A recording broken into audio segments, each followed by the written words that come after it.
Zorluhan Zorlu, who's a digital media consultant and joins us from Istanbul. Good to have you on the program. What do you make of the newly created fact-check label that Twitter has used for the first time here on President Trump? Thank you very much. As a matter of fact, we were expecting this to happen for a long time. As you know, some traditional media outlets were already having the fact checker on their websites as well.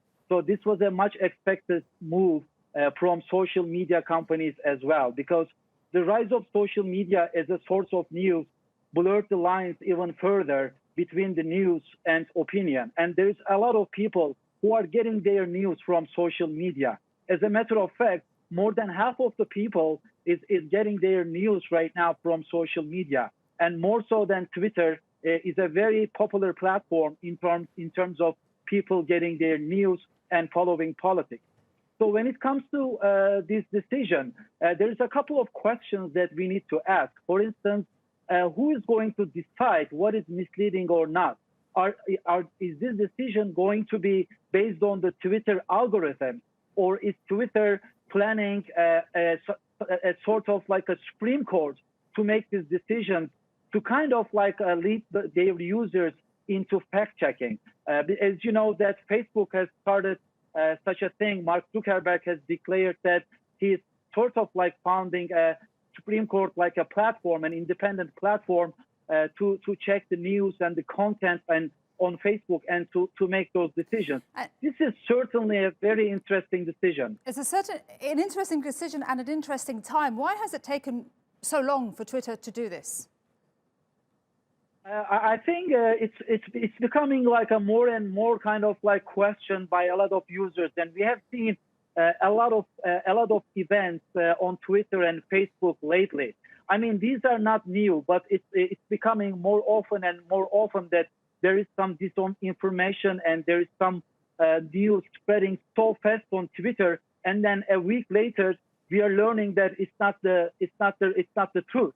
So I think, you know, this is a late decision by Twitter. We were expecting this much earlier to happen. But then the question is, how is it going to happen? As you know, millions of people are having conversations on Twitter, millions of conversations. So who are going to read all of these tweets? Who are going to kind of like judge all of these tweets or label all of these tweets and lead those users in a right way? I think it's a question still to be answered by many social media platforms, because the question is not about only they are doing this, but the main question is, how are they going to do this? But I'm also sure that there's a lot of people are expecting this to happen, because as I said before, there are a lot of events happening like this in the past. And as a matter of fact, if you check out the fact that you remember the election between Nixon and Kennedy. Okay. We all know that in the first debate, the TV was the determinant of the election.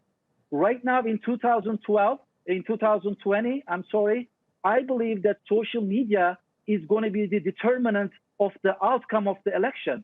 It's much more important than any other channel right now. So as a matter of fact, we see that Facebook and Twitter is banning political ads.